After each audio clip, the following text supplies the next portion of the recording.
Star Trek, the ultimate franchise. These are the podcasts of the Wakefield brothers.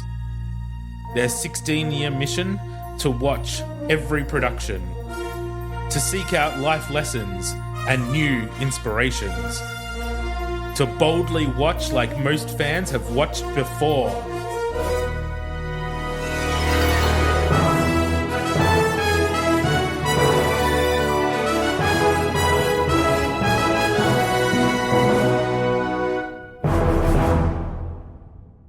Welcome back to Temporal Directive, the Star Trek fan podcast, rewatching the entire franchise in chronological order. I'm Gary. And I'm Tom. And this week, we're watching Star Trek Enterprise's Breaking the Ice. All right, so Breaking the Ice was written by Maria and Andre Jacquemetton. I don't know if I'm saying that right, Tom. That's all right. I wouldn't know either. And apologies if we get it wrong. Maria and Andre. Directed by Terry Windell, who had done 10 episodes of Voyager before this, and this is their only Enterprise directing credit. This episode aired November 7th, 2001, and the IMDb synopsis reads, Enterprise discovers a comet which contains the very rare element eisilium. Then, unexpectedly, a Vulcan ship arrives. Captain Vanik tells them they're interested in human behavior. That's it. No. Fascinating, as they would say. Do you remember this episode at all? No, not even a little. Don't remember a comet episode? No, especially with eisilium. Eisilium. Silly I assume buddy. that's how you pronounce it. I'm just reading it. Just I don't remember them saying it. It's just a meteorite filled with silly putty. All right, well, let's go watch it and see what it's like. Alrighty. We'll be back. And we're back from watching Breaking the Ice. First thoughts, Tom. What did you think? Oh, come on. It wasn't as bad as like the other episode. Like the third episode was. I can't fucking remember. I try to forget the worst ones. It wasn't that bad. It was okay, but this one felt very. It's like they came up with a line that they liked, and then they made up some shit to try and put it into a show. What line? You have a choice, and then they went, all right, now we want to get that point across. So now what do we do? That was it. That was what it felt like. So we'll make up some bullshit. Jesus. Well, that's what it felt like. You are harsh to the Enterprise. I hope you get this same harsh criticism when we get to Voyager, because I know that's your favourite. This lens of hypercriticalness better follow through. I'm sure it will. Voyager, I'm not sure it will. As much as I love Voyager, Voyager has its problem.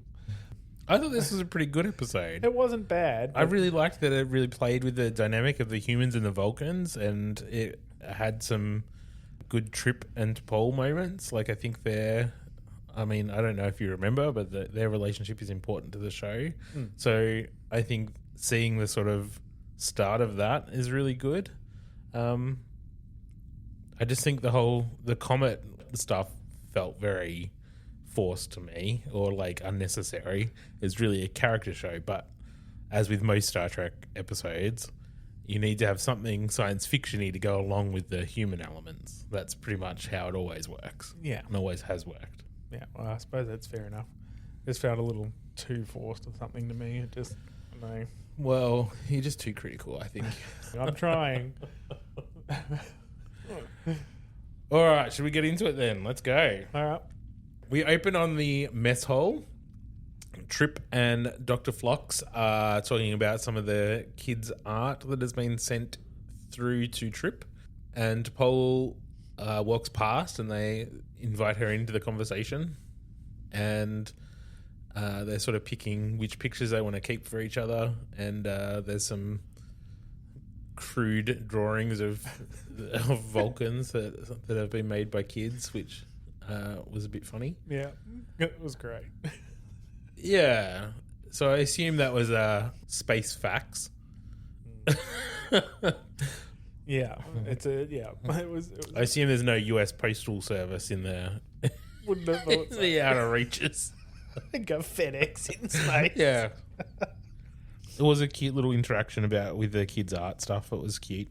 But then they drop out of warp, and the captain says over the intercom, if you're not near a window, you should find one because there's something pretty amazing outside. And it's a big comet. Cut to credits. Sorry, skip the credits. Yeah. We're on the bridge. Archer's talking about the comet. It's 82 kilometers in diameter. It's probably the biggest one that humans have ever seen. And they're going to stick around and investigate a little bit, even though T'Pol's like, comets aren't really that interesting. Yeah. Vulcans don't give a shit. They're just ice and rock and who cares? Yeah. But they're going to stick around and have a look because it's huge. That's what she said. Oh, so close to saying it myself. I thought I was letting it pass. So we cut to T'Pol in her quarters, and she gets a message that is all in Vulcan. And then we cut to Trip in the mess hall getting some pecan pie. Pecan pie. And a big glass of cold milk. What is with Americans and cold milk? Why do they drink so much milk?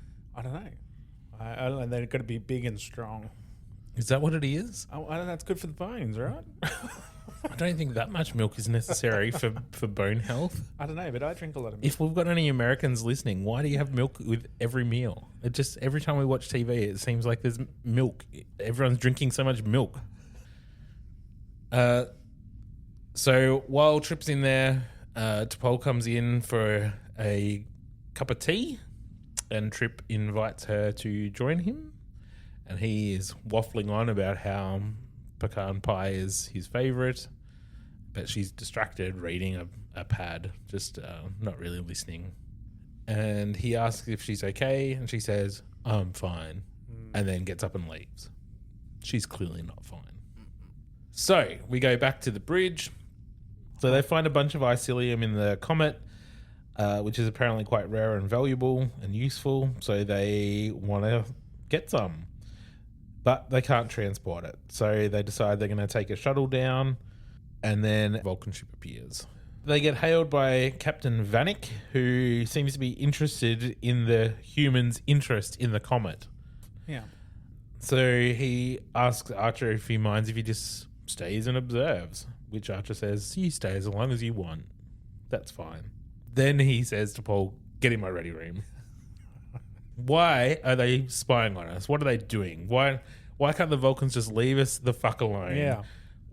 We always catch them lurking around. They're watching us. They just seem to come out of nowhere all the time. Like, what the fuck? Yeah, like we're at a fucking nebula, and then all of a sudden they're fucking there, and we try to hail them, and they fucking run away because we've caught them, and it's fucking just wrong. Don't blame him. I'd be pissed. So the shuttle launches with Reed and Mayweather on board, and they're having a bit of a chat on the way over about, has anyone ever stood on a comet? This might be a big monumental occasion. We should commemorate it. So they talk about maybe they should have a snowball fight or A flag. or all those sorts of things. They say, well, let's just see what happens. Let's see what moves us at the time. So they land. They seem pretty excited, looking around. Mayweather's got a big, stupid grin on his face. He's very excited, which is cool. That's fine. I would be excited too. Like that's something to be excited about. Completely fair. Yeah. So he cut to engineering. Trip has found an encrypted transmission in the database and has asked Hoshi in to help find where it's come from and where it's going to, and it's from the Vulcan ship to T'Pol's quarters.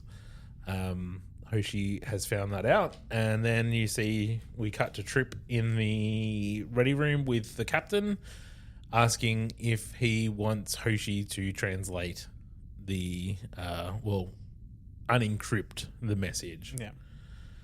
To which Archer says, make it a top priority. Which, even during the episode, I was like, well, because he said about her needing to disclose all communications between her and Vulcans. Yeah. Which I found very kind of inappropriate. Like, even not being used by official channels, I don't understand why the captain didn't address it without encrypting it first. Like, why didn't he go to her? straight away. Yeah, and say, we found this. What is it? What is it? Yeah. Tell me before I encrypt look it. at it. We have it, which means we can encrypt it, unencrypt it. We can read it. So you tell me what it is before we do that. Yeah. Would have made more sense. Yeah. As a captain, that's what I would have done. Exactly. Right. Then we cut to the bridge. Archer and a few of the crew are recording a message to send back to Earth to a classroom in Ireland. And the kids have sent through a lot of questions. So things like, what do you eat? Are you allowed to date on the Enterprise? How do we talk to aliens? So everyone sort of answers a few questions. Hoshi talks about talking. Trip gets really upset about having to answer a poop question. Which I found fascinating, that he got upset about that, because he kept going. He said something like, what was it? People are going to think I'm the sanitation engineer. And he said it as if that was a bad thing. So being a sanitation engineer is a bad thing, is it? Like, apparently. Come on. Like, so what if they think that? Exactly. That's a pretty bloody good job, I'd imagine. Yep. But whatever. So Dr. Phlox is talking about germs, and he just clearly loves talking and talking about things that he's discovered and things he does. He's such a really positive, passionate person. It's he's a fun character, I think. He is, very much so. I really like him. But the captain has to cut him off because he just keeps talking and says we're going to include some photos of the largest comet anyone's ever seen. I think that near the end of that recording, Archer says something like, the most exciting thing about being on Enterprise is you just never know what you're going to find next. Yeah, which made me think of Forrest Gump straight away. Forrest Gump? Yeah, I'm like, you never know what you're going to get. Then we cut to the comet, and Reed and Mayweather have built a snowman. Yeah. That is their commemorating humans being on this largest comet ever, or standing on a comet for the first time. Yeah. They built a snowman. It's such a human thing to do, isn't it? It's such a human thing to do. It is so unprofessional. Yeah. I mean, they're having fun. Clearly, Mayweather was doing that while Reed was doing the other stuff. Yeah. Very silly, fun human thing, but really unprofessional.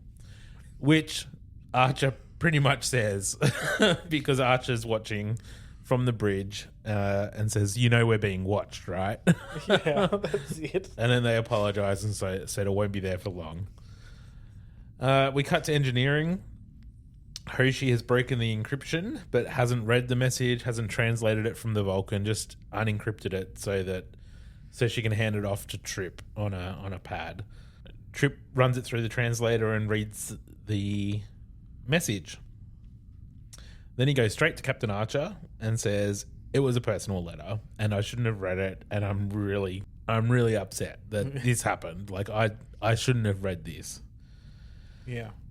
This is where he says about if it was marked personal and it went through the proper channels, no one would ever have even had a second thought about it. Yeah, wouldn't have looked at it, wouldn't have thought about it. You don't want to know what's in it. This is just, you could tell he was uncomfortable. It was very well done. He was, Yeah, he was very clearly uncomfortable. Yeah.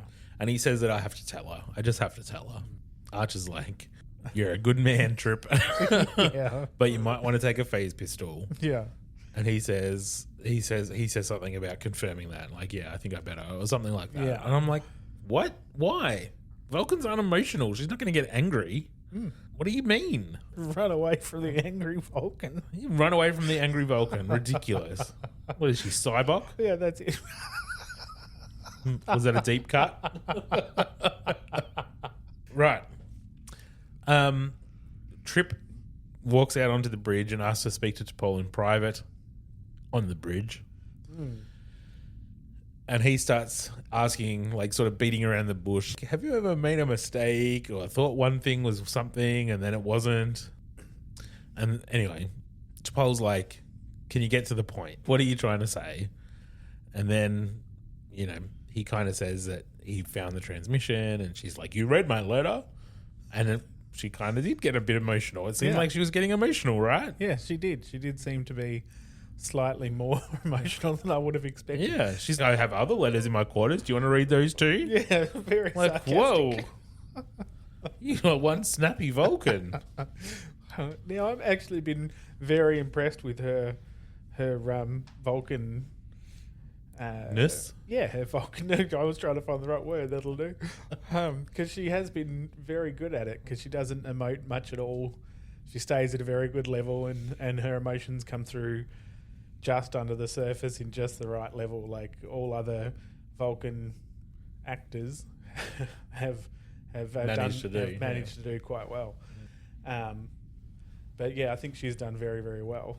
And this point was on the money, I think. Yeah, I think so too. I really like those two together. Yeah, they work really, really well together. Because they're kind of opposites, right? So Archer summons T'Pol into the ready room at the end of that conversation and says that he wants to invite Captain Vanik, the Vulcan on the Vulcan ship, to dinner. And she says, I'm sure he will appreciate that. Then we cut to T'Pol in sickbay. She's got a tension headache, and Dr. Phlox is like, clearly there's something you want to talk about. Do you want to talk to me about it? She just says, no. It was good, right? Yeah. He's like, well, whatever it is, you should probably find someone to talk to because you need to get it off your chest. We cut to the comet, and the snowman now has pointy ears. So I'm not sure if that's better or worse than after Archer saying that we're being watched. Yeah. Then they added the Vulcan ears. Yeah, I know. I thought the same, especially when they know that they're gonna destroy it. It's like it won't be there long, and then they add pointy ears, and then they're gonna make it go boom. But they've set the charges, and Archer says to blast away. So they do the big bang, and there's a big crater. At which point I'm like, what's with the gravity on this thing? Yes, you do mention the gravity. Because it makes no sense. Because they throw a little rock down into the crater. Yeah, and the rock just falls just like it's on Earth. And I'm like, this makes no sense to me. But, I mean, they're walking around the surface as well. I know. There's clearly gravity on the comet. Yeah. I can't argue with that because there was gravity there. So, and I'm not a physics major or anything. So you haven't been to space? No. You haven't stood on a comet? No. Well, then hold your judgment. Yeah, that's it. Can't say otherwise. Then we cut to dinner in the captain's dining room with Archer, T'Pol, and Captain Vanik. The humans are trying to make small talk, and it's not really working. Vanik's just like a real tough nut to crack. And Archer says he really liked the Vulcan EV suits when he was on a Vulcan ship for a mission. And Vanik's like, you're easily impressed. Really just cutting, not interested in small talk or really getting to know anyone. And he's not eating. Archer's like, we can get you something else if that's not to your liking. And he's like, I've already eaten. Which was... Bitch, please. Yeah. If I invited someone for dinner and they were like, I'm not eating because I've already eaten, you can fuck right off. Yeah. You'd just want to smack them. And you could tell Archer's really annoyed here as well. He takes a deep breath and he's trying not to be annoyed. And he's just... he just keeps going. Yep, he's trying to be polite completely. It's so good, and he does such a really good job here. I know I've made like comments about Scott Bakula, but I am eating my words a little bit as I watch this series because I am actually getting more and more impressed with his performance throughout episode. There you go. Which I'm pleasantly surprised. Well, there's a about. positive from us doing this podcast, Tom. Absolutely. So Archer says, for people who claim to not be explorers, you sure do seem to get around. There's always a Vulcan ship when you need one. And Trip says to Captain Vanik, so tell me about yourself. Vanik seems really quite upset that someone would even ask. And that T'Pol has to explain, like, this is a human custom to share things. T'Pol says this is probably Vanik's first time on a human ship. And Archer says, well, we're happy to answer any questions you might have. And Vanik says, I don't have any. Humans have never held much interest for me. Whoa. Okay. Yeah. It made no sense to me that he did that because they actually stopped and wanted to observe humans while they were studying something. So why would they want to study humans if he had no interest in them? Yep. Because maybe Archer's right. Maybe they're just keeping eyes on the crew. Exactly. After that conversation starts saying, like, how long are you going to spy on us? And he says, your inexperience and arrogance are your enemies, not us. Whoa. Mm. And then Archer pretty much kicks him off the ship. Like, get out. We're done. Calls the We're security done. guard. Yeah. Get security. We're done. As Captain Vanik leaves, he turns to T'Pol and says something in Vulcan that seemed quite harsh. Like, obviously we didn't know what he said, but it was the way he delivered it was quite harsh and aggressive. And they ask T'Pol, what did he say? And she just gets up and leaves. And we never find out. We never find out. But I imagine it's not good. So then we cut to T'Pol's quarters, and she has a candle burning, and she has invited Trip over to talk about her problems. This is where we find out what was in the letter, and it basically said that she needed to leave Enterprise to go and marry Kos, or like immediately, or the wedding will be cancelled. So Vulcans have arranged marriages, which are arranged during childhood by the parents, and that his parents are quite upset that she delayed the wedding to serve on Enterprise, and if she doesn't come back now, the wedding's off. Yeah. Very offended. Yeah. And then so they have a bit of a discussion about that. You know, you've been on a human ship for a while now. You know what I'm going to say. Like, your choice is what's important here. And she says things like, you know, for us, our obligation to culture and heritage is more important than personal interest. And he says, you just got to do what's right for you. And yeah, it was an interesting conversation, right? Yeah. What do you think about that scene? Well, it's a difficult scene because we're human. But we still have arranged marriages here in on Earth now. Yeah, I'm aware of that because when he said you know, arranged marriages went out with slavery, I was like, well, no, it didn't. They really didn't. It's an unusual question because as humans, or at least in my mind, what he's saying about personal choice and everything obviously is quite significant and quite a meaningful one that I would agree with wholeheartedly in many, many ways.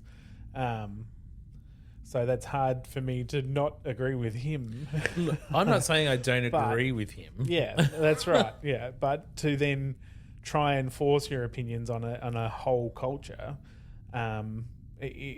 it's not your place to be doing that. I just don't think he fully grasped the concept of what he's saying about her people. Correct. Yeah. He's kind of ignoring the fact that there's this obligation to culture and community and family that he's just not taking into account. He's just like, if you don't love the guy, don't marry him. Like, well, it's a bit more complex than that. Like, you know, what will that mean for her family? What will that mean for his family? What will that mean for, you know, what are the wider implications of this not following through? Absolutely. Yeah. Like, he doesn't understand that. He clearly doesn't know anything about Vulcan culture. No. So to make recommendations and to give advice when you don't understand the culture that you're giving that advice about is just not relevant. It should have been ignored. She should have talked to a Vulcan. Absolutely. Yeah, I agree. And that's it. And that's the hard part about having that conversation, isn't it, really? Because you can't fully understand or grasp the concept of that, which is what Star Trek does. So well in so many ways, because you can only use human examples of what's going on. Through my work, for those listening, I work for LGBTIAQ plus support, and through my work, I was supporting a young Indian man who was gay, but had never told his family back home that he was gay. And the reason he was coming to me was because he had a lot of stress around the fact that his parents had arranged a marriage that he was supposed to go home for. And when we were talking about that, I tried not to be like Trip, and I tried not to just say, "You're in Australia now, so do as the Australians do." Yeah, that's it. Exactly. Which is kind of the advice Trip said. Yeah. You've been around humans, do as the humans do. Yeah. Because as he was telling me the implications of what would happen if he said no, his family would be ostracized. His family ran a business that no one would start, if he refused his wedding, no one in the town would ever go to that business again. The woman he's supposed to marry will probably be shunned, and unless she gets rearranged to a different marriage pretty quickly, she'll be ostracized as well from the wider community. It would bring shame to the rest of his family. His brother wouldn't be allowed to get married because you have to marry in order. Yeah. So the older brother gets married first, then the next one, then the next one. Yeah. So if he doesn't get married, then the younger brother isn't supposed to get married. So there's all these ramifications from if I had just said, just don't go back. Yeah. Just don't worry about it. Yeah. That's not your problem anymore. Yeah, your family's back there. Don't worry about them. Yeah. But obviously he didn't want to do that. He didn't want to have those ramifications put onto the rest of his family. Yeah. Well, it's a huge burden for him to have to hold. Exactly. And that's exactly right. So that example of that person that I was talking to, my client, that's what I was thinking of when I was watching this conversation. I was like, Trip, this is not good advice. No. You're not thinking about the nuances of the situation. You don't understand the culture. You shouldn't be giving advice at all. No. Listen, reflect. Do not give advice. Yeah, absolutely. That's it. Be there as support, not as someone who's directing. Yeah.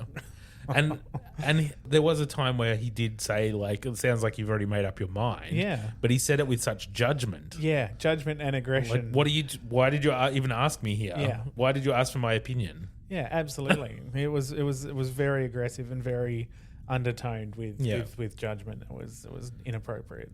So I thought it was a good scene in that it was good for those two characters to have a conversation of trust and sort of bring about a little bit of intimacy and friendship in that relationship.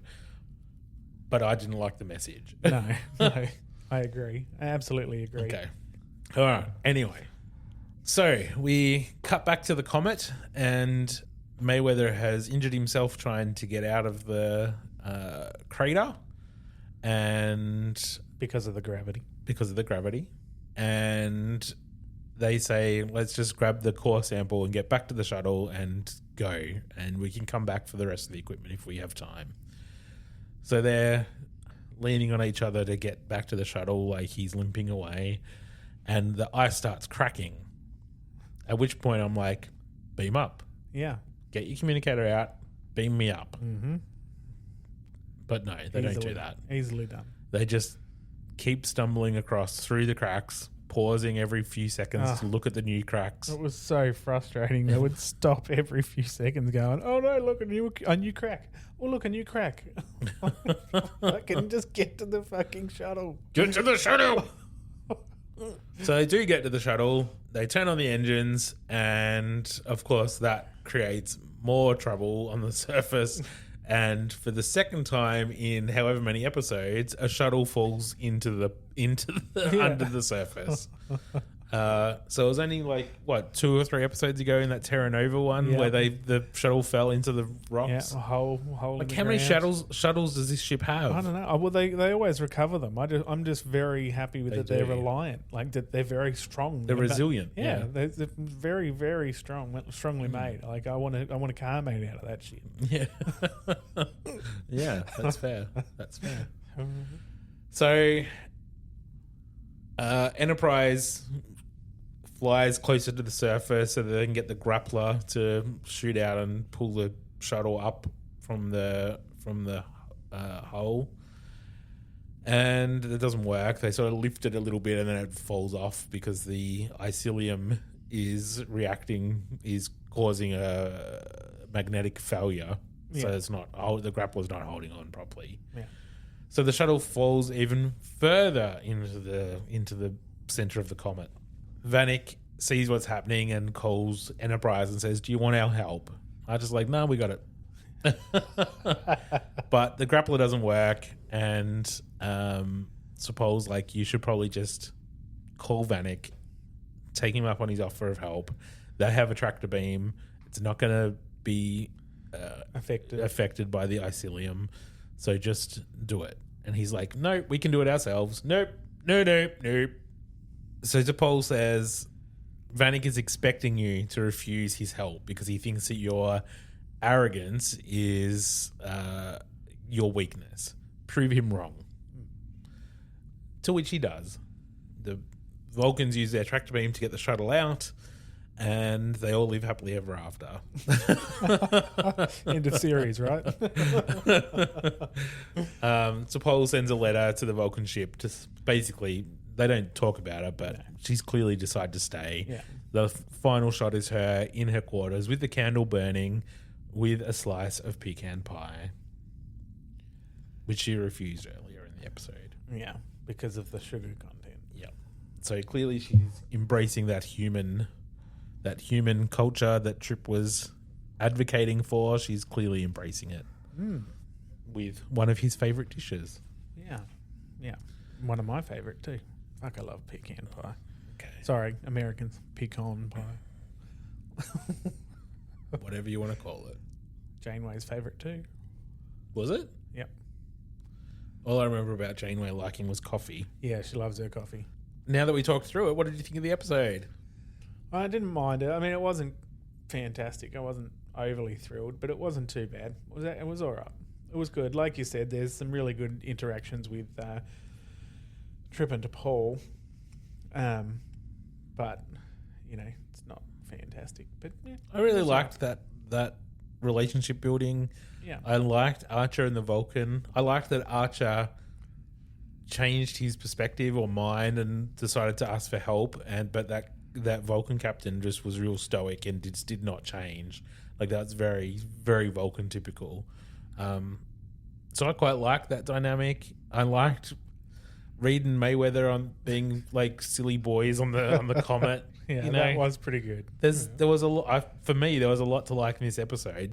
It felt like there was stuff there, but they had to try and find something to build around it to put together, which is what I sort of said at the start. It felt like they had like a thought and an idea, and then they had to try and mold stuff around it to put it there. Like I said before, I didn't really like that conversation with Trip and T'Pol, like the content of it. Yeah. But I really did like Trip after he read the letter and having that anxiety of, I shouldn't have read that. Oh my God, I have to tell her like that. Yeah. The honesty. Those conversations and those character moments were really good in this episode, I thought. And if you take it back to when the episode was made, especially to when the episode was made, that kind of understanding of how to have those conversations was a lot less known, if that makes sense. Like TV wasn't good at showing us how to actually do things properly back in those days. So what's the life lesson in this episode, Tom? Well, it depends, doesn't it? Depends how you want to look at it.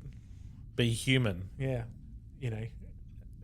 I think what I got from this episode was that it's important to work together and not let your arrogance or expectations get in the way of productive coexistence. We seek peaceful coexistence. I did think that too. God, we're fucking nerds. Yeah, so anyway, so the life lesson I got from it was from the Archer and the Vulcans more than anything else. And I think there was a lot there for Trip and T'Pol. Because they say it so clearly, is you have a choice. They say it to Archer in the you have a choice. That's what T'Pol says to him, is as a human, you have a choice. Well, as a human, you do have a choice. Yeah. And even in the example I talked about, the right choice is the individual's right to choose. Absolutely. That is the right choice. So Yeah. Tripp's advice is correct. It was just the way he didn't talk about the cultural implications was, to me, felt insensitive. Yeah. But the message is accurate. Yeah. And the message to me is too, because, again, we are human, that makes sense. Yeah. Because that is the lesson to learn from this is, as an individual, you have rights to yourself and you Yeah. have the right to choose. Inalienable human rights. Exactly. The very word is racist.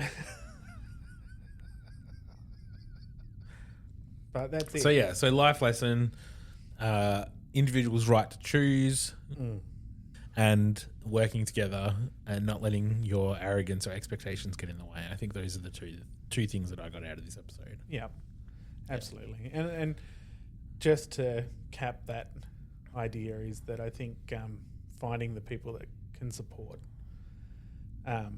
when you do have issues, I think that's very important. Just to put it out there, is very, very important. And there are people out there, even if you feel like you don't have anyone, you can find people. For sure. And it's important to do that. Yep, absolutely. So, what are we going to rate this one? For those playing at home, our examples of 1 episodes are Voyager's Threshold and Next Gen's Code of Honor. Examples of 10 episodes are Next Gen's Tapestry and DS9's Far Beyond the Stars.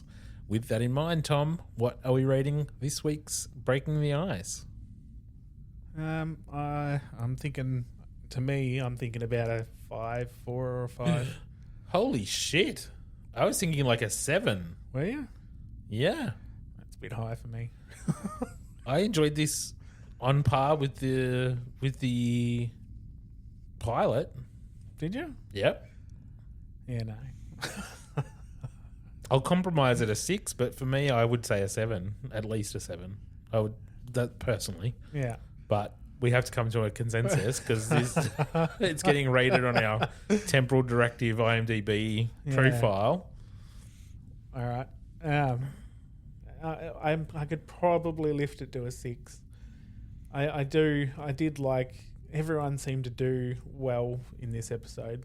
It was a good episode. Like, everyone had something to do. Everyone, it was everyone contributed in a positive way, I think, to this episode. Yeah, we got to sort of see a bit of everyone, and everyone done such a good job too. Like, they were all acted very well. Like, I didn't feel like anyone was struggling, which is something I can't handle too much of.